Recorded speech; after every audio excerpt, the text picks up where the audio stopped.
A paz do Senhor Jesus Cristo a todos. Nós vamos ler a palavra de Deus em Atos dos Apóstolos, no capítulo 3, na linguagem ACF, do versículo de número 1 até o versículo de número 8. Penso que lá no telão esteja esta versão. E se estiver, vai estar escrito desse jeito assim, ó. E Pedro e João subiam juntos ao templo à hora da oração, a nona. E era trazido um homem que desde o ventre de sua mãe era coxo, o qual todos os dias punham à porta do templo, chamada Formosa, para pedir esmola aos que entravam. O qual, vendo a Pedro e a João, que iam entrando no templo, pediu que lhes dessem uma esmola. E Pedro com João, fitando os olhos nele, disse: Olha para nós. E olhou para eles, esperando receber deles alguma coisa. E disse Pedro: Não tenho prata nem ouro, mas o que tenho, isso te dou. Em nome de Jesus Cristo, o Nazareno, levanta-te e anda. E tomando pela mão direita, o levantou, e logo seus pés e artelhos se firmaram, e saltando ele, pôs-se em pé, e andou, e entrou com eles no templo, andando e saltando e louvando a Deus. Um momento ainda de oração, desta vez em relação à ministração desta palavra, e depois da oração eu dou um título para esta pregação, para ficar registrado de uma maneira melhor na mente de cada pessoa. Senhor nosso Deus, esta oração agora diz respeito à ministração desta palavra. O Senhor é o autor da nossa vida, da nossa história, e também o autor deste livro. O Senhor, esse é o único livro que tem o autor presente quando está sendo lido, com um coração sincero, com um coração humilde diante da tua presença. E isto é uma verdade, porque o Senhor tem falado conosco através da Bíblia, através da tua palavra, através das Escrituras Sagradas. Acabamos de fazer a leitura desses versículos e pedimos ao Senhor que nos ensine nesta noite, em nome do Senhor Jesus Cristo. Amém.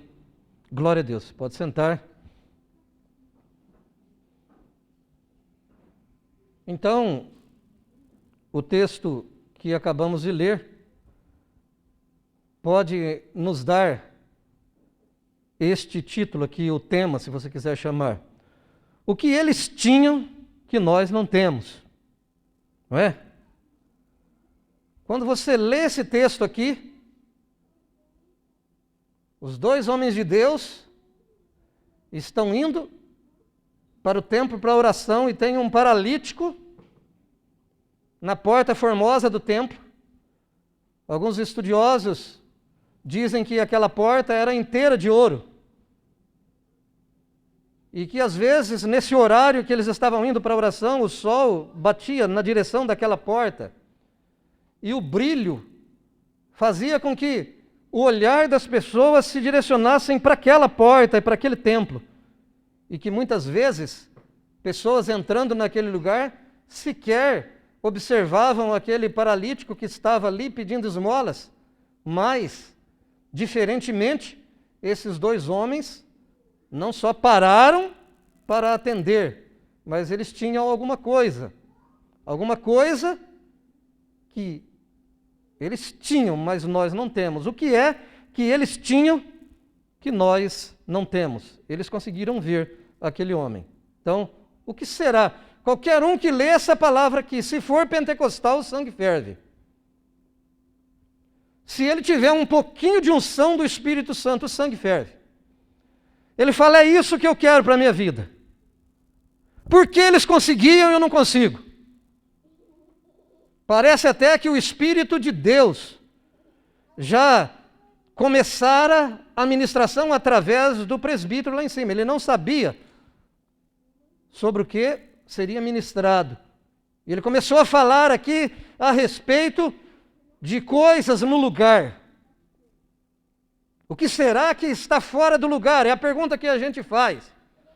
Por que será que eles conseguiram, mas nós não conseguimos? Este é o sonho de consumo de todo pregador pentecostal, de todo crente de verdade, cheio do Espírito Santo, ter alguma coisa semelhante a isto aqui. O que é que eles tinham e que nós não temos? Tá? Então, a primeira coisa, eu separei pelo menos 4, tem mais, aqui tem muito mais lições para se aprender, mas nós vamos aprender aqui e analisar pelo menos 4 coisas que eles tinham e que nós não temos. Não é simplesmente para denunciar, para ficar apontando o dedo, mesmo porque eu não estou colocando a minha, na conjugação do verbo aqui, a minha vida fora disso. Eu não estou dizendo o que é que eles tinham que vocês não têm. Não, eu estou dizendo o que é que eles tinham que nós não temos. Eu estou dentro disso. O que será que está fora do lugar aqui?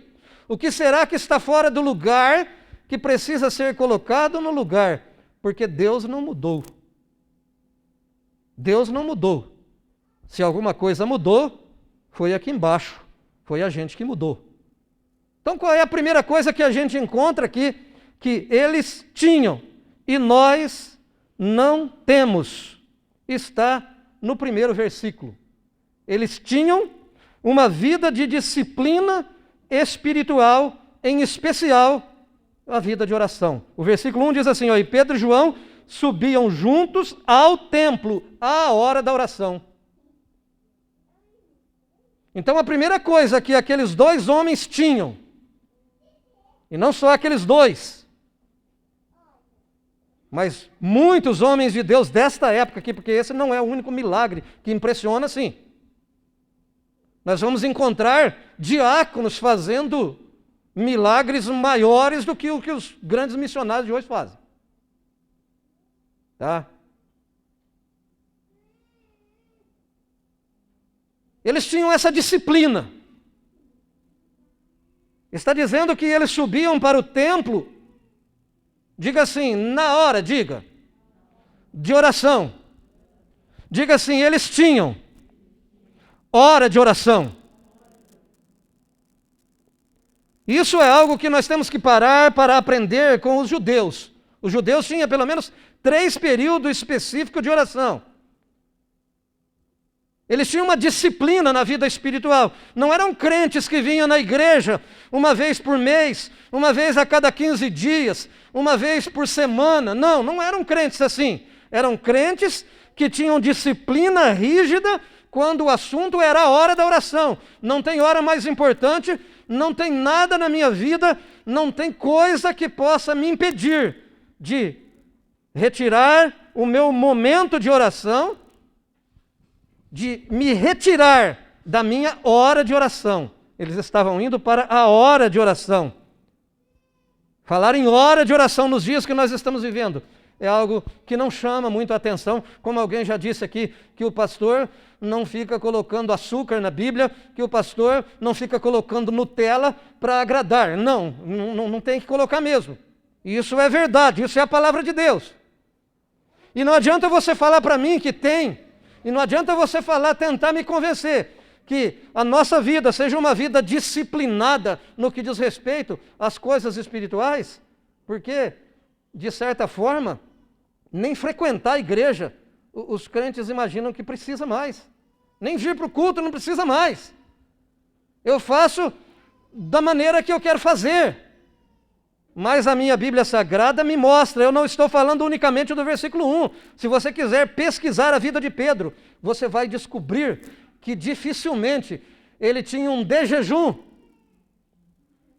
que não fosse precedido por um período longo de oração, extenso de oração.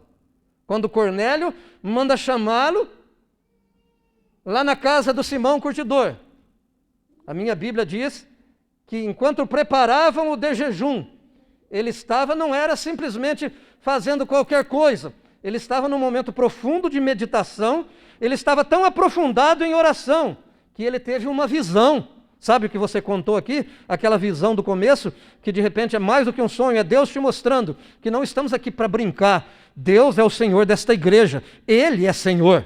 É dele que estamos falando, a glória é para Ele é Senhor. Então o Pedro estava em um ambiente tão profundo espiritual, que quando os mensageiros de Cornélio chegaram, ele já estava pronto para descer e ir até aquela casa, pregar o evangelho, porque ele viu como um lençol, sabe, da mesma maneira que você está falando aí. Será que eu estou sonhando? O que é? O que está acontecendo? O que é isso? Desce aquele lençol com aqueles, você já sabe, quem conhece a Bíblia sabe do que eu estou falando. E isso era enquanto alguém estava preparando a alimentação para ele. Ele estava em oração, então ele não tomava uma refeição sem buscar a Deus, e em alguns momentos, a ponto de ter visões celestiais. Esse homem tinha uma disciplina, esses homens de Deus, esta igreja do primeiro século, tinha uma disciplina na sua vida espiritual, que nada era capaz de arrancar esse desejo de subir ao templo na hora da oração, o desejo de ir para o cenáculo na hora de se buscar o Espírito Santo, o desejo de ir para casa quando tinha um culto doméstico para partir o pão. Eles estavam, e a minha Bíblia Sagrada vai dizer que eles eram tão disciplinados que a reunião daquele povo acontecia todos os dias da semana. Eu não vou nem aprofundar a respeito disso, mas se tem uma coisa que aquela igreja tinha, que aquele povo tinha, e que nós não temos, quase que nenhuma, é disciplina na vida espiritual. Disciplina principalmente na vida de oração. Entender que se eu quero realmente resultados, se eu quero realmente que o sangue ferva, quando leio um texto como esse, não, eu também quero isso para a minha vida. E se tem alguma coisa fora do lugar, presbítero Adilson, que o Espírito Santo já estava falando aqui, é a nossa vida de oração, é a nossa vida espiritual, é o nosso compromisso com a igreja, o nosso compromisso com a hora do templo, o nosso compromisso com a hora de servir a Deus. Isso eles tinham. E eu não posso dizer, nós também somos assim. Não, nós não temos. Está fora do lugar. Mas se o Espírito de Deus já está falando desde o começo que está fora do lugar, não é simplesmente para dizer está fora do lugar e ponto final. Não, o Senhor da igreja está dizendo, eu quero que seja colocado no lugar. Ele não avisa simplesmente para denunciar, ele avisa para corrigir, porque a Bíblia diz que ele corrige aqueles que ama. A segunda coisa que esses homens tinham está no versículo de número 42 do capítulo 2. Está escrito assim na CF também: e perseveravam na doutrina dos apóstolos. Eles tinham disciplina na vida de oração, eles tinham disciplina na vida comunitária, como cristãos, nas reuniões que faziam, tinham compromisso com a igreja, compromisso com o reino de Deus, compromisso com o templo. E eles tinham também unidade na doutrina. Eles tinham uma doutrina única e eles eram perseverantes nessa doutrina. E essa doutrina não era a doutrina de Paulo, não era a doutrina de Apolo, não era a doutrina de Pedro. Não, era uma doutrina só, porque está escrito que eles perseveravam unânimes. Está lá, perseveravam na doutrina dos apóstolos. Não era na doutrina de qualquer um, era na doutrina dos apóstolos. Todos estavam na doutrina dos apóstolos. Não é na minha doutrina. Então é aquela igreja do primeiro século, onde milagres como este e muitos outros que a gente ficaria aqui em Atos dos Apóstolos narrando outros que você fica até arrepiado, fala, como Deus faz um negócio desse? Se ele fazia, por que não faz mais? Ele não faz mais porque coisas estão fora do lugar, e uma das coisas que está fora do lugar é a nossa disciplina com a vida de oração, é o nosso compromisso com o reino de Deus, com as coisas de Deus. Outra coisa tem a ver com a nossa maneira de crer, com a doutrina a qual nos entregamos, a doutrina na qual acreditamos, que lá naquela carta de Paulo, no capítulo 6, quando ele vai falar sobre batalha espiritual, é simbolizada pelo cinturão da verdade. No demais, irmãos meus, fortalecei-vos no Senhor e na força do seu poder. Ele vai falar de tomar cada peça da armadura de Deus, e a primeira peça aqui ele fala, tendo cingido os vossos lombos com a verdade, ou em outras versões, tomando o cinturão da verdade. É a doutrina que nós acreditamos. O que é que nós acreditamos? A igreja do primeiro século não era uma igreja mista como a igreja que nós vivemos hoje. Eu não preciso sair de dentro de um Brasil para Cristo de Casa Branca para falar da divisão das denominações, para falar do que as pessoas acreditam em denominações diferentes. Eu não estou aqui para pregar para os assembleianos, para pregar para os presbiterianos, eu não estou aqui para pregar para os batistas ou coisa semelhante. Eu consigo entender que esta verdade se aplica a nós e que por alguma razão os crentes não acreditam mais da mesma forma. Existe hoje uma divergência de maneira de se acreditar. Eu ficaria aqui falando o restante do tempo que tenho para pregar sobre diversos temas, que se eu fizer pergunta no meio da igreja, o que você acredita a respeito disso? Vou dar só um exemplo. Se eu perguntar para você, dízimo é correto ou é errado? A igreja vai se dividir pelo menos em 2 ou 3 partes diferentes. Vai ter aqueles que vai dizer assim, ó, dízimo é uma coisa que faz parte da velha aliança, fazia parte da lei, ninguém mais precisa ser dizimista. Alguém vai dizer assim, ó, dízimo é uma coisa legal, foi a forma que Deus escolheu para manter a igreja, mas não é obrigatório. A maldição da lei não existe mais, não tem mais aquela maldição da lei, tudo aquilo não existe mais. Outros vão dizer assim, dízimo é algo que ainda está válido nos dias de hoje, ele começou antes da lei de Moisés, passou para a lei de Moisés, e lá no capítulo 23 de Mateus vai dizer que devia fazer uma coisa e não esquecer as outras. Mas não haverá unanimidade sobre esse tema. Eu poderia ir longe em vários temas aqui. Eu poderia falar, por exemplo, fazer aqui uma pergunta. O crente, o membro do Brasil para Cristo, o crente verdadeiro, o Filho de Deus, eu não estou dizendo que só daqui é Filho de Deus, mas nós cuidamos dessa denominação. Ele pode fazer tatuagem, sim ou não? Não me responda, por favor, porque eu sei que se eu fizer essa pergunta, mais uma vez, haverá divergência de pensamentos. Alguém vai dizer, tatuagem não tem nada demais. Não tem nenhum problema, não tem nada na Bíblia que fala contra a tatuagem. E se o pastor apertar um pouquinho mais, ele fala, eu vou para a Bola de Neve, porque lá todo mundo tem tatuagem. Se não passar Nutella, tudo bem. Não colocar açúcar, tudo bem, mas não aperta demais, porque se apertar, espana. E por que espana? Espana porque não há perseverança numa doutrina só. Não pensamos a mesma coisa, não acreditamos da mesma maneira.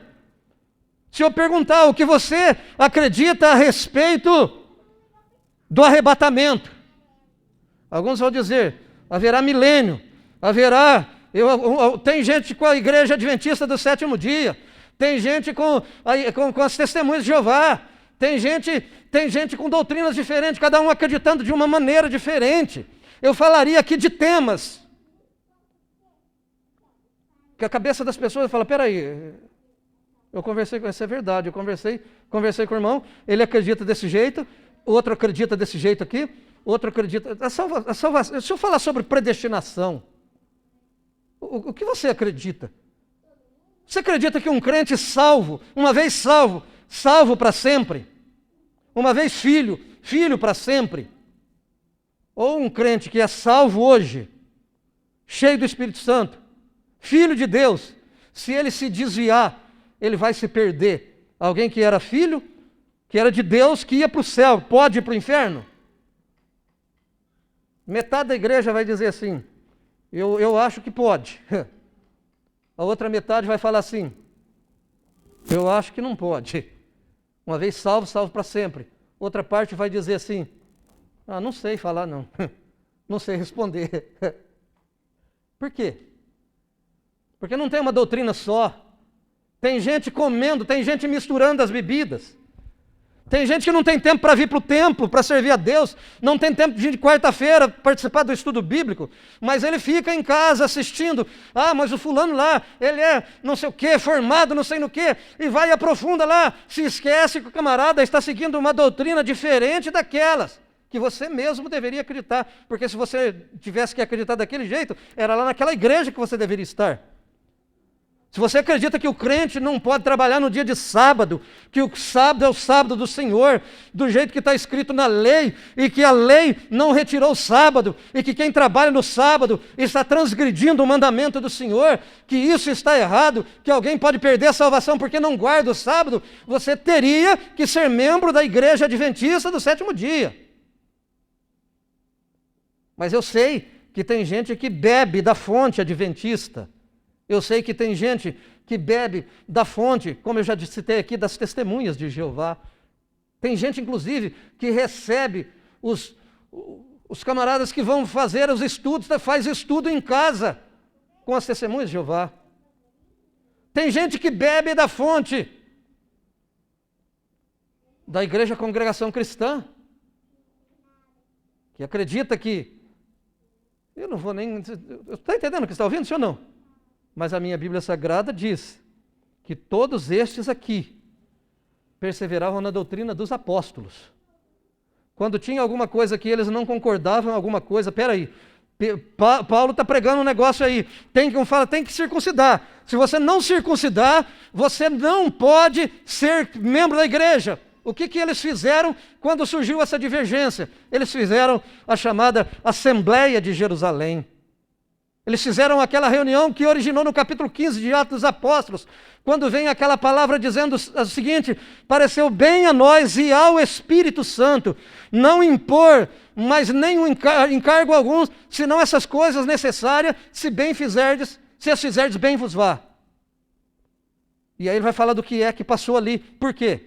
Porque não é simplesmente Paulo fala de um jeito e Pedro fala de outro. Como que nós vamos fazer? Nós vamos nos reunir e vamos assentar e vamos ter uma doutrina só, vamos acreditar numa coisa só, vamos ter unanimidade nisto. Foi a oração que Jesus fez, desejo de consumo do Senhor Jesus Cristo, em João capítulo 17. Pai, é o meu desejo, como pregou o presbítero Adilson aqui numa das suas ministrações, que onde eu estiver, também estejam ele. Mas naquela mesma oração, ele diz assim, que todos sejam um, como tu, ó Pai, e eu somos um. Paulo vai falar sobre isso. Pensem em uma mesma coisa. Acreditem da mesma forma. Então, aquela igreja não era uma igreja dividida, que um falava uma coisa, outro falava outra. Um acreditava numa coisa, outro acreditava noutra. Não, todos eles acreditavam da mesma forma. Então, eles tinham disciplina na vida de oração, tinham compromisso com o reino de Deus, e eles tinham também uma doutrina só. E não era doutrina, eu não vejo muito por aí, não concordo com esse negócio aí não. Eles tinham a doutrina dos apóstolos. Eram apostólicos de verdade. Tem igreja aí que diz que é apostólica, mas não acredita naquilo que os apóstolos disseram. Então, eles tinham uma doutrina só. O que mais que aquele povo tinha, que nós não temos? Aquele povo, aquela igreja, aqueles homens tinham um desapego de posses. Diz assim, e disse Pedro, eu não tenho prata e nem ouro. Então, antes de dizer o que tenho eu te dou, ele disse, eu não tenho prata e nem ouro. Então, uma das coisas que aquela igreja tinha, e que aqueles dois homens que fizeram este milagre, que fizeram esses sinais, ou este sinal e muitos outros, eles tinham em comum. Eles não eram apegados a posses. Preste atenção nisso, olha só. Quando Pedro disse isto, a igreja que ele dirigia já tinha mais de 3.000 membros, lembra disso? Todos estavam dispostos a dar tudo que tinha para a igreja. Então, quando ele disse, eu não tenho ouro e nem prata, ou não tenho prata e nem ouro, ele está dirigindo uma igreja com mais de 3.000 membros, e os membros dessa igreja vendem tudo que tem, e veja só como era feita a administração. Capítulo 2, versículo 45. Vendiam as suas propriedades e bens, distribuindo o produto entre todos, à medida que alguém tinha necessidade. No capítulo 4, nós somos informados de como se fazia a administração. Tudo era depositado aos pés dos apóstolos. Versículo 34 diz assim, pois nenhum necessitado havia entre eles, porquanto os que possuíam terras ou casas, vendendo-as, traziam os valores correspondentes, mesmo recebendo doação muito maiores do que aquelas que são alvo de crítica na mídia atual, pois eles vendiam tudo e entregavam aos apóstolos. Foi num cenário como este que Pedro disse, eu não possuo nem prata e nem ouro, lá no versículo 44, versículo 34, capítulo 4, 34, diz assim, vou ler aqui, não havia, pois vendiam as herdades ou casas, vendendo-as traziam o preço do que fora vendido e a depositavam aos pés dos apóstolos. Por que eu estou falando isto? Porque eu estou falando que ele dirigia uma igreja com mais de 3.000 membros, e não é uma igreja que discute se deve ser dizimista, se não deve ser dizimista, se eu tenho que dar oferta, se eu não tenho que dar uma oferta. Não. Era gente que simplesmente pelo Espírito Santo, movido pelo Espírito Santo, desapegado das coisas materiais, vendiam tudo o que eles tinham. Então, se eu tenho 2 casas, eu vendia uma delas e pegava o dinheiro e trazia para os apóstolos. Quem tinha terra vendia e trazia para os apóstolos, entregava para os apóstolos. E é num cenário como este que o apóstolo vai dizer assim, eu não tenho prata e nem ouro. O que ele está entendendo? Ele está entendendo que não era deles. Olha só. Pedro disse, eu não possuo nem prata nem ouro, e não estava mentindo, ele não possuía mesmo. Então tudo aquilo que vendiam e trazia, Deus, não era para comprar fazenda, para o helicóptero da Globo ficar rodando em cima e criticando os crentes. Não era para isso. Não era para fazer a cidade e o Brasil para Cristo, não era para isso. Não era para construir templo com coluna cheia de ouro para todo lado, não era para manter a porta formosa do templo feita de ouro, não. Não havia apego a isso, não era para construir um império em torno de Pedro, um império em torno de Paulo. Paulo tem um ministério, um dos mais brilhantes que a terra já viu, e a minha Bíblia Sagrada vai dizer que no finalzinho da sua vida, ele tinha uma casa alugada, ele pagava aluguel. Eram homens que dirigiam igrejas enormes, grandes apóstolos. E aí eu escrevi aqui, conta-se que, está na história, que Tomás de Aquino, cujas obras tiveram notável influência na teologia e na filosofia, ao visitar o Papa Inocêncio, que após mostrar-lhe toda a esplendorosa riqueza do Vaticano, declarou, fazendo alusão às palavras de Pedro ao coxo de Atos 3, vês, Tomás, a igreja não precisa mais dizer, como nos primeiros dias, não tenho prata nem ouro. É verdade, confirmou Tomás, mas também não pode mais dizer ao coxo, levanta-te e anda. Está entendendo? Está registrado na história. Está lá o bispo Inocêncio mostrando o templo, está mostrando o Vaticano, mostrando tudo. O pastor Furioso esteve lá e disse que ficou indignado quando ele entrou. Mas, meu Deus, o que é isso? Os acendedores, o lugar é tudo de ouro. É tudo ouro.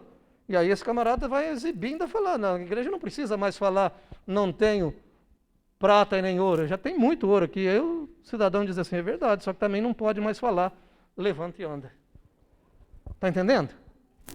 Está entendendo que tudo que se fala hoje em nome de milagres, que tudo que se fala em nome de Deus, que tudo que se fala em nome de reino, é para conseguir dinheiro, é para se conseguir, é para arrecadar, o cidadão já não tem mais onde colocar dinheiro, o cidadão já tem um império em torno do seu nome.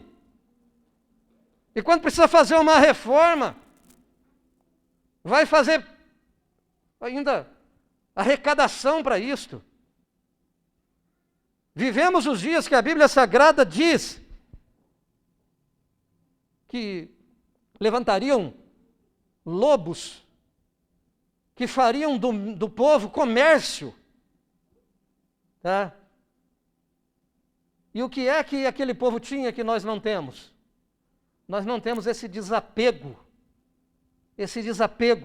sabe? Ao ponto de entender que o que interessa não é se eu estou comprando uma casa nova, não é se eu estou com um carro novo, não é se eu estou trazendo uma chave para consagrar. Nós não somos pregadores da miséria. Mas esses apóstolos que dirigiam grandes obras, que era depositado sacos de dinheiro aos seus pés, conseguiram dizer: isso não é meu, isso não é para mim, eu não tenho prata e nem ouro. Então, isto também está fora do lugar. Ah, não, mas isso é lá para a igreja que o senhor falou, isso é lá para outra. Não, eu não tenho, eu não estou aqui para. Eles não estão me ouvindo. Eles não estão me ouvindo. Alguém já disse que nem precisaria ouvir o que Jesus falou. Buscar primeiro o reino de Deus e toda a sua justiça, e as demais coisas serão acrescentadas. Que se cada cristão pelo menos colocasse o reino de Deus na mesma posição que as demais coisas, já haveria um avanço muito grande no reino de Deus. O apego está no quanto eu vou ganhar a mais, na hora extra que eu preciso fazer. E não interessa se isso vai custar todas as minhas energias, ao ponto de eu não conseguir vir dar um louvor para Deus no culto de domingo. Pastor, eu só consigo ir na igreja uma vez por semana, uma vez cada 15 dias, por causa do meu trabalho, é o que eu ouço as pessoas falar. E esse cidadão aqui tem condição de ter um helicóptero, se naquela época não tinha helicóptero, rodando por cima e tudo, fala: não, eu não tenho, não são apegados. Não só o apóstolo não é apegado, a igreja toda não é apegada. O que eles querem é promover o reino de Deus, eles querem servir a Deus, eles querem o melhor a respeito das coisas de Deus. O que eles tinham, que nós não temos? Bom, o meu tempo está ficando ainda mais curto. O que eles tinham? Eles tinham tempo, eu não tenho. Brincadeira. Por último, conheciam não somente o nome de Jesus, mas conheciam o Jesus do nome. Eu diria que a quarta coisa que eles tinham e que nós não temos é conhecimento.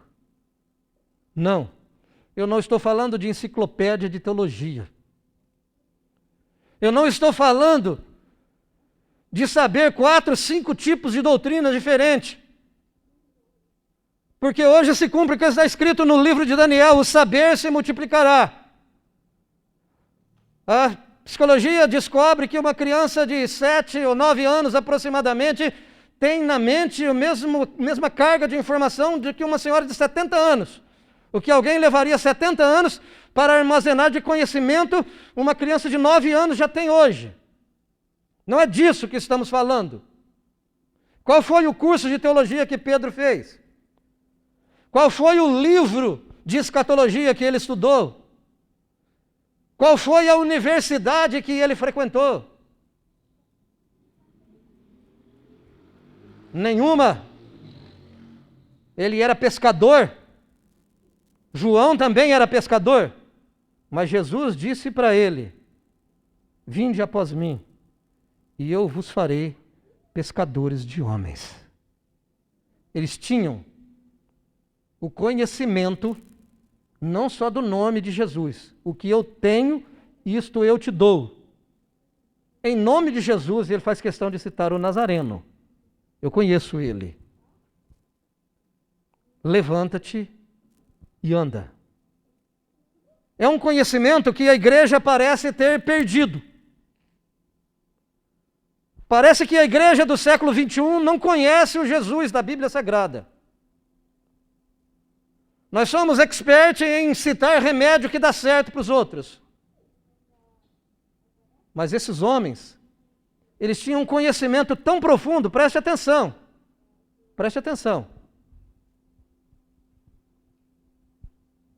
Você acha que Jesus, em todo lugar onde ele passou, ele curou todas as pessoas? Sim ou não? Sim ou não? Sim ou não? Não. Quer ver um lugar onde ele passou? E ele não curou senão um só. No tanque de Betesda. A minha Bíblia diz que havia multidões ali. Multidões de cegos, coxos, tinha gente de todo jeito, tinha gente igual, pior que aquele, eu não sei. Tinha gente de todas as formas. Mas Jesus curou só aquele lá. Por que ele fez isso? Já preguei sobre isso, não vou recapitular, não tenho tempo para isso.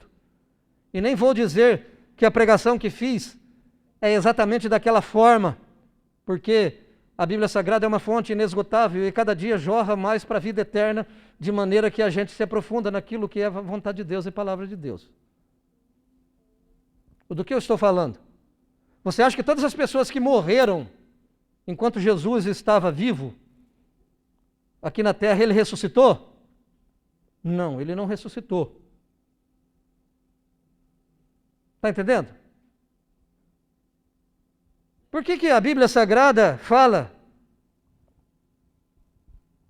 que por vários dias aquela mulher na cidade de Listra, na cidade de Listra é outro paralítico, Paulo olhou para ele e falou, via que ele tinha fé para ser curado, ele estava ouvindo e aquele homem ficou curado. Mas naquela cidade onde ele passou, e aquela mulher vinha fazendo isso por vários dias e dizendo, esses homens são servos do Deus Altíssimo, eles anunciam o reino de Deus, eles anunciam o caminho da salvação. E Paulo não faz nada. Mais de um dia, 2 dias, até 3 dias. E vai passando, e aí Paulo aponta para ela e manda aquele espírito. Ele sabia que era um demônio, sabia que era um espírito imundo, mas ele não mandou aquele espírito sair, senão no momento que pelo Espírito Santo de Deus, ele, mesmo sabendo que haveria consequências, ele fez. Por quê? Porque, apesar de não ter andado como os 12 com Jesus, ele também sabia, ele tinha o conhecimento. Eu não estou falando da universidade que ele fez, porque esse fez. Estudou muita coisa na época, filosofia, tudo que você imaginar.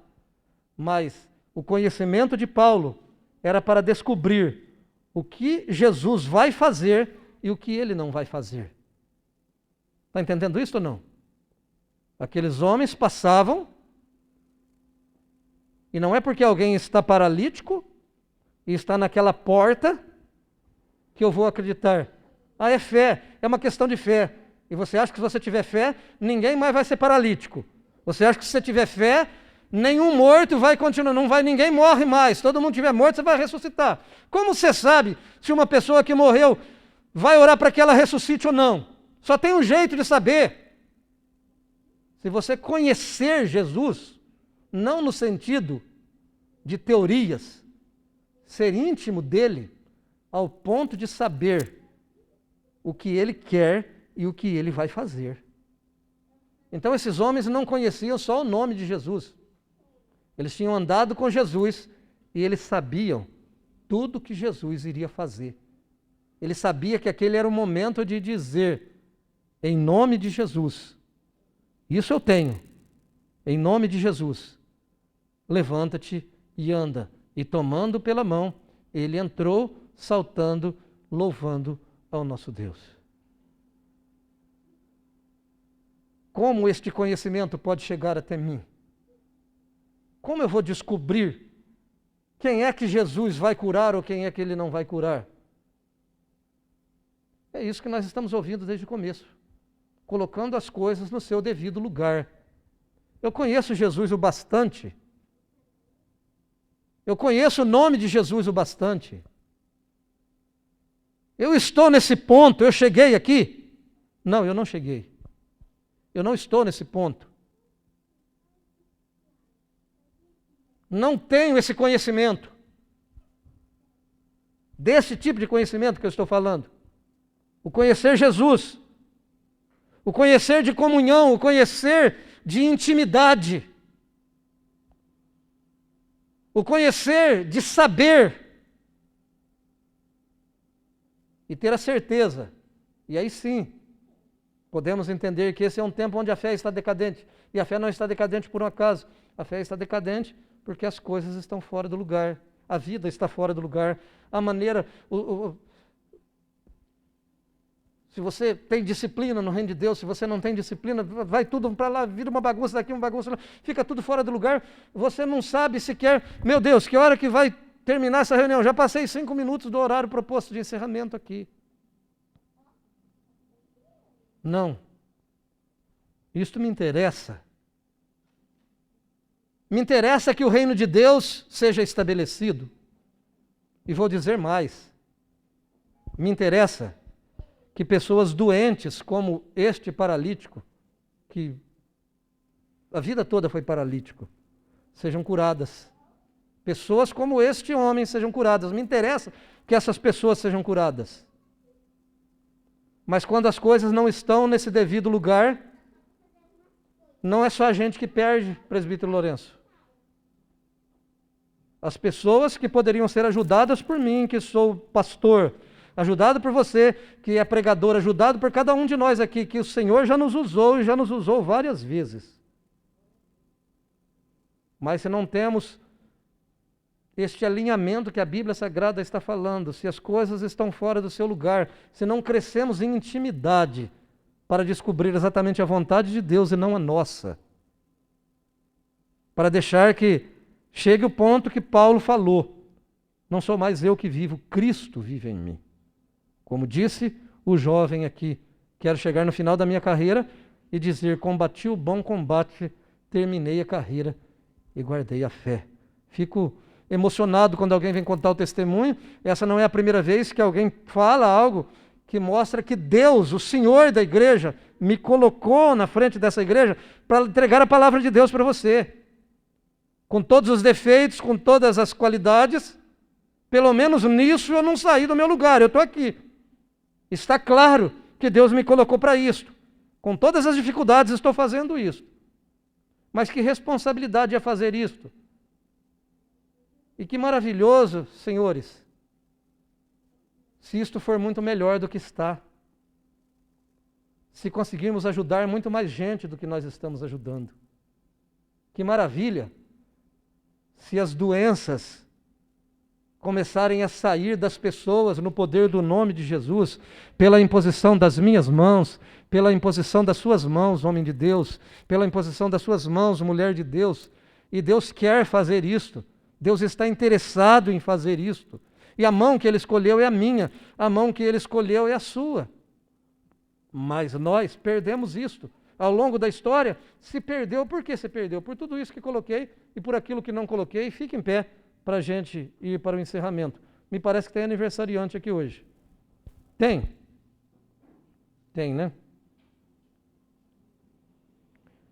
Quero orar com você e orar também por você. A minha oração é que você seja no reino de Deus tudo aquilo para o que foi chamado. Eu sei que o coraçãozinho está fervendo, porque Deus não nos reuniu aqui por um acaso. Essas coisas que vocês sentem no coração, que aqui é o lugar, não foi eu que escrevi isso. É porque Deus está escrevendo uma história e Ele escolheu. Amém? Eu fico muito triste quando pessoas ficam, vai, eu não vou, sai, não sai, aquela coisa toda. Por quê? Porque tem gente sendo prejudicado por isso. Quando eu não fico no meu lugar, quando eu não faço a obra que eu deveria fazer, o paralítico continua paralítico, o cego continua cego, o perdido continua perdido, mas Deus me escolheu para levantar o paralítico, Deus me escolheu para abrir o olho do cego, Deus me escolheu para trazer salvação àquele que está perdido. Eu estou me colocando, mas é o seu nome que está aqui, nós fomos escolhidos, eu, você também é esse eu. Estende as mãos aqui para frente, Senhor. A igreja estendeu as mãos, eu estou colocando o azeite sobre a fronte, símbolo do Espírito Santo. O Senhor não coloca símbolo, o Senhor coloca o próprio Espírito Santo. Eu sei que essa moça tem. Ela já tem a porção do Espírito Santo do Senhor. Mas eu sei que o tempo que nós estamos vivendo é chamado de tempo da graça. E que a gente só não está desviado, a gente só não está totalmente reprovado, porque a tua graça superabunda em nossa vida. A tua graça está acima do limite, porque nós saímos tanto do nosso lugar, Senhor. A minha oração neste aniversário é que tudo que estiver fora, é como se fosse uma massagem espiritual, Senhor. Quando a coluna sai do lugar, quando os nervos fazem dar dor nas costas. E eu estou falando de coisas espirituais. Para que tudo que estiver fora do lugar se coloque no devido lugar, a fim de que a tua vontade se faça na vida desta moça, Senhor, com muito maior intensidade. Oh, eu nem sei quantas pessoas o Senhor colocou para que seja através da vida desta menina, eu não sei. Eu sei que já tem 2 crianças que o Senhor deu. Eu sei que já tem um marido que nos fez chorar aqui hoje, Senhor. Não sou eu que estou escrevendo essa história, o Senhor está escrevendo essa história. Em nome do Senhor Jesus Cristo, todas as coisas no devido lugar. Em nome do Senhor Jesus Cristo. Pode baixar suas mãos. O que eles tinham que eu não tenho? Eu não tenho porque não quero. Porque se eu quiser, eu vou ter em nome do Senhor Jesus. Se eu quiser, as coisas se colocarão no seu devido lugar. Senhor, o povo está de pé diante do teu altar. E eu sei, Senhor, a começar em mim, que tem muita coisa fora do lugar. Eu sei que tem muita coisa que precisa melhorar, Senhor.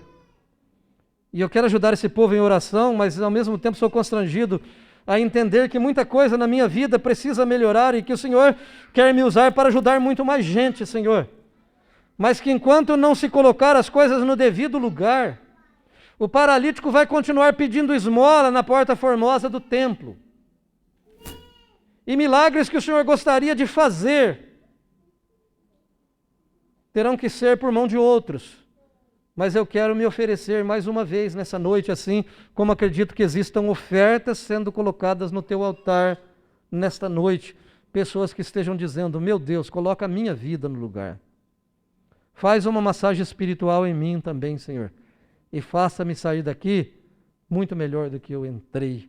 Porque eu sei que o Senhor me escolheu e sei que esta palavra é para mim. Então, Senhor, ensina-nos e ajuda-nos em nome de Jesus Cristo. Amém.